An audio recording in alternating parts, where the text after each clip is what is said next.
Bienvenido al Jardín de Dios. In Spanish, that's welcome to the Garden of God.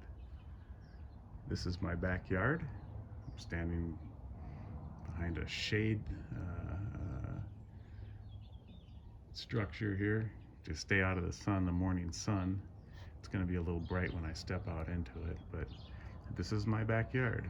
This is the view from my patio.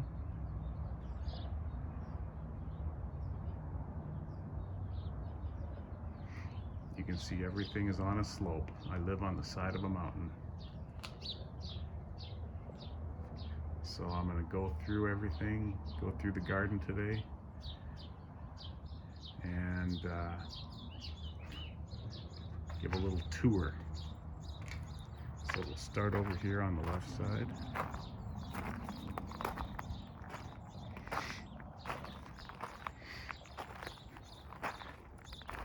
Right here on the left side of the walkway we have 3 moringas. Moringas are not fruit trees, but they are edible trees. The leaves, the flowers, the seed pods are all edible. And I have them mainly not to eat, but mainly because they can get to be big shade trees. And I need shading back here really, really bad. So quite a few shade trees going in to provide shading for things I have currently, and a lot of things I can't plant because I can plant now probably for at least 2, 3, 4 years because they need shading that I don't have. So this is what I call the citrus area.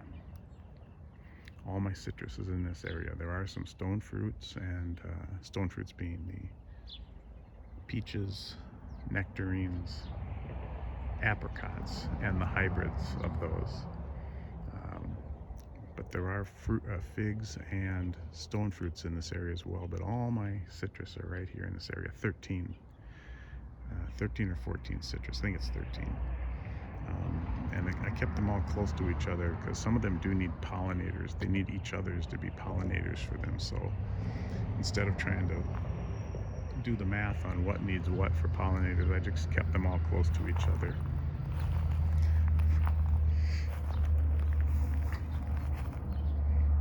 Here we have an LSU Tiger Fig. This is a Pixie Mandarin. Those can be found in the grocery store sometimes. That is a Fremont Tangerine. Those can also be found in the grocery store sometimes. This is a Marseille Black Fig. One thing I like about figs is they have these cool names from the Mediterranean. Spanish, Italian, Portuguese names, French names. Marseille Black, very French. This is a W. Murcott Tangerine. And over here we have what's called a Tango Mandarin. But the Tango is actually a child of the Murcott. So you'd think they'd both be called tangerines or both be called mandarins, but nope. The term mandarins and tangerines is completely interchangeable. They're meaningless, completely meaningless. Essentially the same thing. That over there is a Satsuma. Satsumas can be found in the grocery store at times. Over here we have a Galaxy Peach. It is a white flesh peach. And let's take a look here. You can see where this has been cut off. I did this to all of my stone fruit, except maybe one stone fruit this year. This is called kneecapping or pugging. Cut them off at about knee level. You lose all your fruit production for that year. But what you get is your trees grow out, they bush out, you get more fruit lower down, and you get a bushier growth pattern as opposed to a straight up and down. So it's kind of a necessary evil. And like I said, I got no peaches this year. I have no nectarines. I have no apricots this year. Next year though, I will. So this one you can see has also been cut off like that, and it's growing up, bushing out very nicely. Here is a Washington navel. To any of you who I have sent oranges to in February before, in the past, you know who you are. This is that type of orange, Washington Navel. Doesn't get any better than these guys. This is my most mature citrus tree right now, but this one takes 5 years to get good fruit. It takes 15 years to get that awesome premium fruit. 15 years.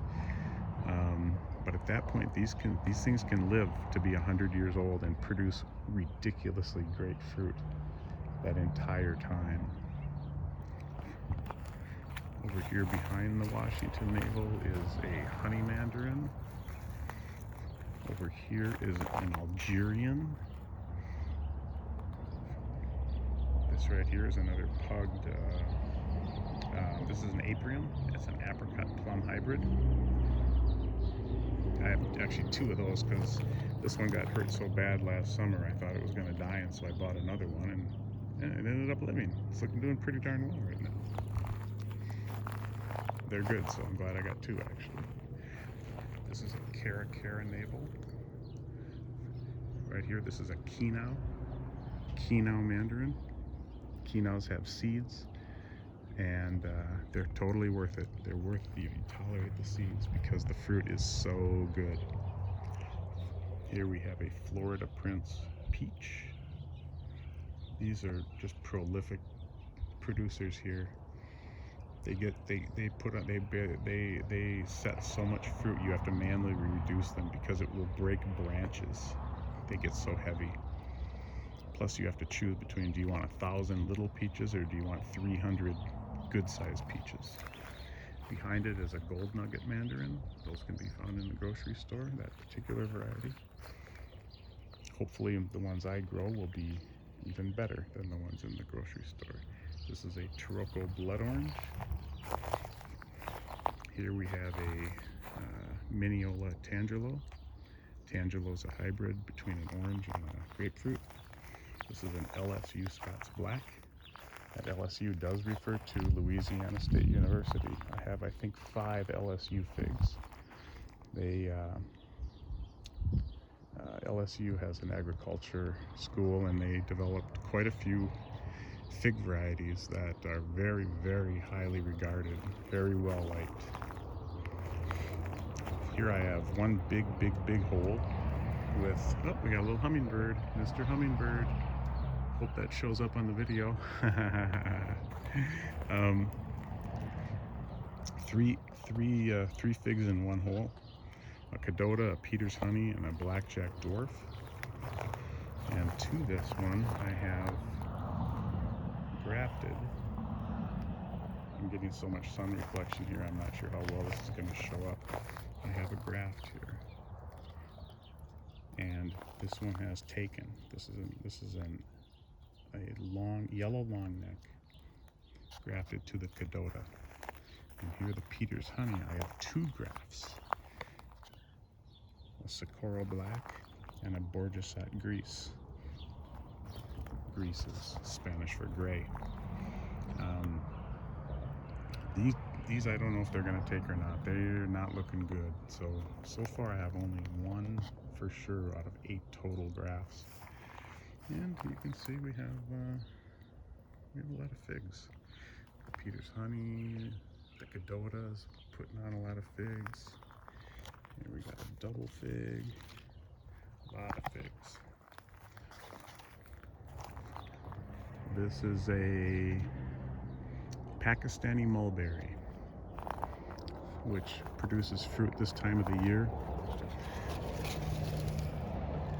That one's not ready to eat. You can see the green ones. You gotta wait till they're dark. I've been eating them for about 3 weeks now. Even though you want to wait till they're as dark as possible, they're just about to fall off the tree. That's when they're just crazy good. And you just got to eat them like the same day you pick them. They just don't last. You can't ship these things. You'll never find these in grocery stores. They are so good though. Now this area over here I call the stone fruit area. It's all dedicated to stone fruit, with the exception of there is another Pakistani mulberry and a moringa. both as shade trees. This is a spicy nectarplum.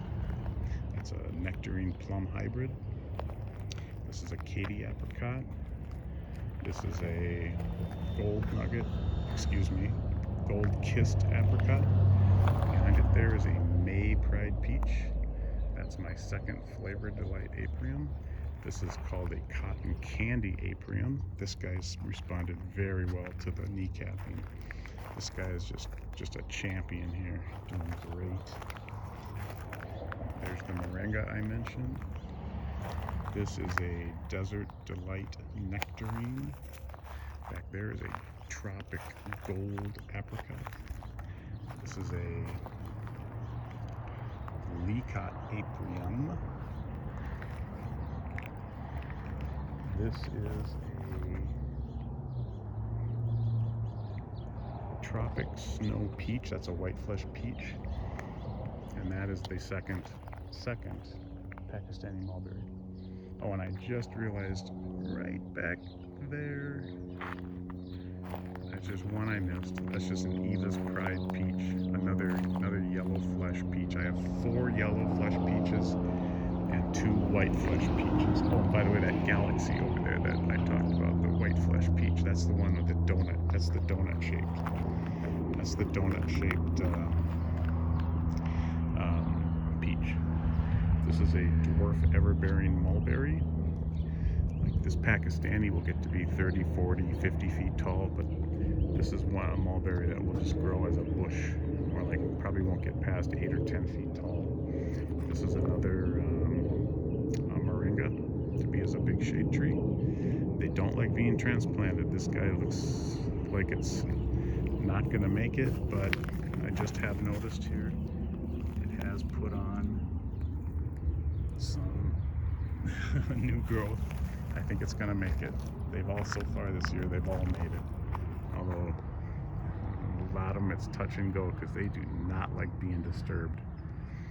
This is a Black Beauty mulberry, another dwarf bush type stature. This is my 3rd Pakistani mulberry right there.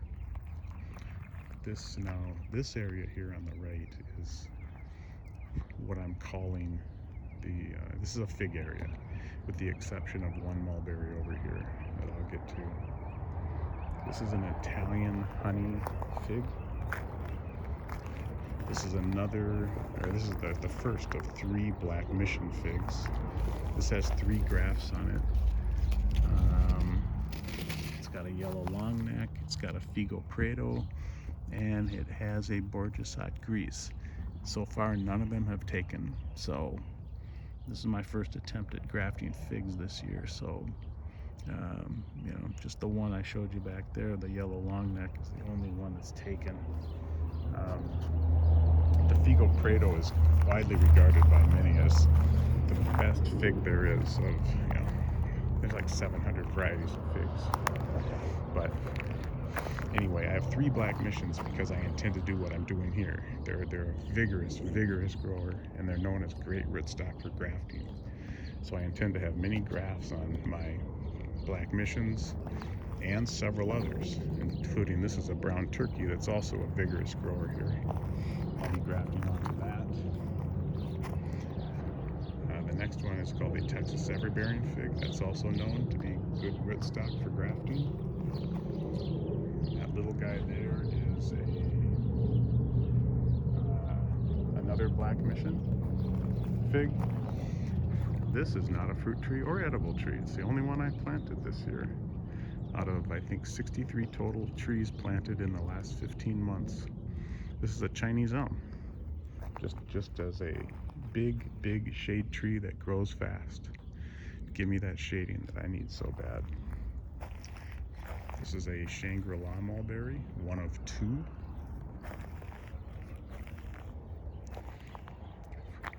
This is an Anna apple. We do have apples. We got a couple down here. We got 3 of them over here, 6 apples. Not bad for a first year in the ground tree. That's the second Shangri-La mulberry. These will get to be 30-40 feet tall, massive spread, good fruit. That's the second brown turkey fig, and behind it is another moringa. And then over here, staying in the fig area, that's a Violet de Bordeaux, and it's called a Little Ruby, that little tiny one down there.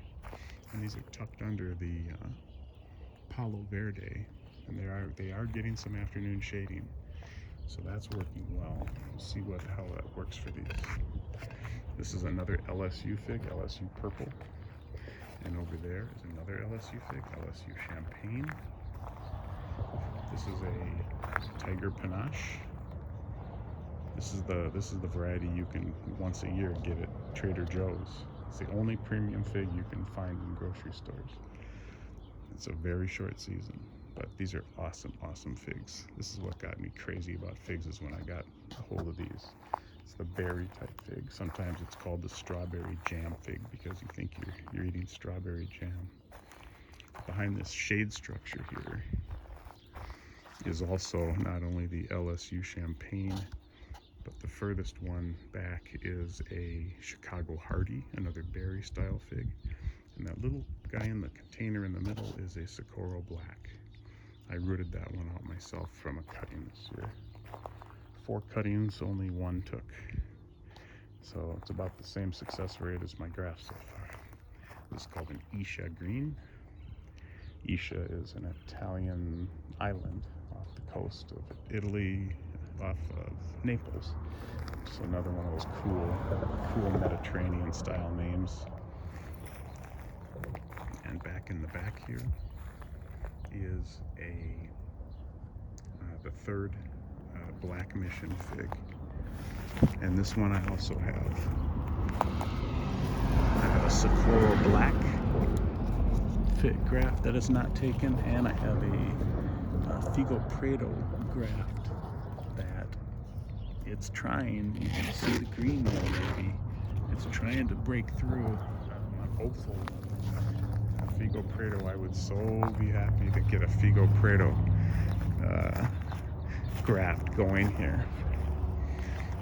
So that's it. 57 total fruit trees right now. That's it, not even counting the Socorro Black. 58 with the Socorro Black.